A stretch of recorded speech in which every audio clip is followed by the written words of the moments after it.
আমার পেজে যখন 1 লাখ ভালোবাসার মানুষ হয় তখন 20,000-এর উপরে একটা মেসেজ ছিল, সেটা হচ্ছে ভাই আপনার জীবনের গল্পটা শুনতে চাই। আমাদের সম্পর্কটা ছিল 5 বছরের। আমার বাসার ঠিক পাশের বাসাটা হচ্ছে ওদের, মানে আমার ফ্ল্যাট শেষ তো ওর ফ্ল্যাট শুরু। ছোটবেলা থেকে একসাথে বড় হওয়া।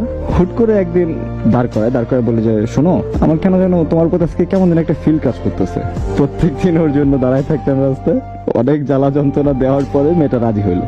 রাজি হওয়ার পরে সবকিছু ঠিক চলতেছিল। বছর খানিক পরে 2 ফ্যামিলি জানাজানি হয়ে যায়। জানাজানি হওয়ার পরেই প্রতিনিয়ত আমাদের দুইজনকে মারধর দেওয়া হইতো, অনেক প্রচন্ড মার খাইছে দুইজনে। আমি যতবার ওরে জিজ্ঞাসা করতাম যে তোমার মারছে, ও ততবার একটা কথা বলতো, ধুর বলদ নাকি তুমি। কখনো এই সব জিনিস আমার সামনে আনে নাই, কখনো শেয়ারও করে নাই যে আমার সাথে এই জিনিসগুলো হয়েছে। এভাবে আমাদের সম্পর্কটা চলতে চলতে 5টা বছর অ্যাটলিস্ট আমরা 2 ফ্যামিলির অনেক বুঝাই সুঝাই শেষ পর্যন্ত আমাদের বিয়েটা হয়। আমার কাছে মনে হচ্ছিল আমার দুনিয়াতে কোনো কিছুর আর আফসোস নাই, আমার কাছে সবকিছু আছে। যে মানুষটাকে ছোটবেলা থেকে ভালোবাসি, যে মানুষটাকে পাওয়ার আশা করছি, সেই মানুষটা আজকে আমার সাথে। আমাদের বাবা মা অনেক বেশি ভালোবাসতো আমাদের, মানে দুইজন যা চাইছি, যখন যেটা করতে চাইছি তাই করতে দিছে, কখনো কোনো বাধা দেয় নাই। ও সবসময় আমার একটা কথা বলতো যে আমি কপাল কইরা দুনিয়াতে কিছু পাই বা না পাই, আমি কপাল করে একটা বর পাইছি, আল্লাহ আমার একটা বর দিছে, আমি এতে অনেক খুশি, আমার আর কিছু লাগবে না দুনিয়াতে। বিয়ের 3 মাস 11 দিনের মাথায় আমাদের এখানকার রেল স্টেশনের কাছাকাছি আমাদের যাওয়ার একটা প্ল্যান থাকে। তো আমি রেল স্টেশনে ঢোকার পরই আমার গাড়ির স্পিড ছিল 30-35 এরকম সামথিং। তো পিছন থেকে একটা ছেলে ক্লাস 8-এ পড়ে, তো ছেলেটা 110-15 স্পিডে আসা আমাদের বাইকে লাগায় দেওয়ার পরে আমরা দুজনে ছিটে পড়ে যাওয়ার পরে গাড়ি পড়ে যাওয়ার সাথে সাথে সাইলেন্সারে লাগা কিছু কিছু জায়গা আমরা অনেক জায়গায় পুড়ে যায়। তো আমি হাঁটতে পারতেছিলাম না, আমি আপুর হাইটা তাড়াতাড়ি ওর কাছে যায় মাথাটা আমার কোলের উপরে রাখি আর তাড়াতাড়ি করে বলতেছিলাম যে কিছু হয় নাই, তাকাও আমার দিকে। ও আমার দিকে শুধু তাকাইছিল, কোনো কিছু বলে নাই। হাত থেকে ব্লাড পড়তেছিল, চুলা যায়। তখন আমি ওরে কোলে করে নিয়ে রিক্সা উঠে আমাদের এখানকার ক্লিনিকে নিয়ে যাই। ওইখানে ডাক্তার ছিল না, পরে সদর হাসপাতালে নিয়ে যায়। এর ভিতরে আব্বু আম্মু চলে আসে। সদর হাসপাতালে নিয়ে যাওয়ার পরে ওইখান থেকে বলে যে ওর ট্রিটমেন্ট এখানে দেওয়া পসিবল না, ওরে খুলনা নিয়ে যেতে হবে। খুলনা মেডিকেলে নিয়ে যাই।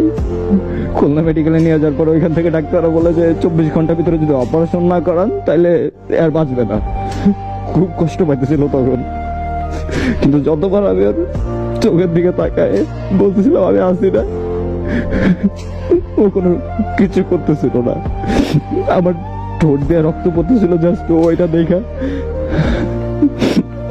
ও কান্না করতেছিল। তারপর ওইখান থেকে প্রাইভেট হসপিটালে নিয়ে যাই, কারণ ওইখানকার নিউরোসার্জন, ঢাকার যে নিউরোসার্জন ছিল সে তখন খুলনায় ছিল গাজী মেডিকেলে, তখন ওইখানে নিয়ে যাই। ওইখানে নিয়ে যাওয়ার পরে ওর ট্রিটমেন্ট চলতেছিল। তারপর আমার শ্বশুর আইসা খুলনা নেভি হসপিটালে নিয়ে যায়। ওইখান থেকে সকালে এয়ার অ্যাম্বুলেন্সে করে 17 দিন ট্রিটমেন্ট চলে, অপারেশন হয়। তখন আমি ঢাকা, আমি সকালে ফজরের নামাজ পড়তেছিলাম, রাতে ঘুম হয় নাই, খালি উল্টা পাল্টা স্বপ্ন দেখতেছিলাম। সকালবেলা যখন ফজরের নামাজ পড়ে আমি, তখন আমার কেন জানি মনে হতেছিল আমার সূরা ভালো লাগতেছে না। তো তখন আমার মাথা কাজ করতেছিল না।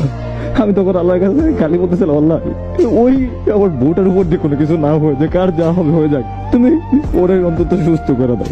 আমি অসুস্থতার সময় এমনও সময় আছে যে মানে আমি হাত যদি বাঁধতাম নামাজে তাহলে আমার হাত থেকে ব্লাড পড়তো। আল্লাহর কাছে প্রত্যেকটা মিনিট প্রত্যেকটা সেকেন্ড একটা জিনিস চাইছে, আল্লাহ আমার বউটার তুমি ফেরত দিয়ে দাও। কিন্তু পারি না, আল্লাহকে খুশি করতে পারি নাই। আমি ফজরের নামাজ পড়ে বাড়িতে আসার জন্য, গোপালগঞ্জের দিকে আসার জন্য বাসে উঠছি। আমার কাছে মনে হইতেছিল যে আমার মানুষটা আমার পাশে বসে, আমার মনে হইতেছিল যে আমার সাথে সাথে যাইতেছে। আমার বুঝতে বাকি ছিল না যে ও আর নাই। আমি বাস থেকে নামার পরে দেখে সবাই বাস স্ট্যান্ডে দাঁড়ানো, আমার নিয়ে বাসায় গেল। আমি দেখি যে আব্বু গেটের সামনে দাঁড়ানো, আব্বু মনে জমা করে কান্নাকাটি করে দিয়েছে, বলতেছে আব্বু রে আমার মা নাই রে। আমার আব্বু, আমি যতদিন অসুস্থ ছিলাম 17 দিন, আমার আব্বু একটা ওষুধ পর্যন্ত আমার কিনে দেয় নাই। আমার আম্মু ওষুধ কিনে দিতে পারে।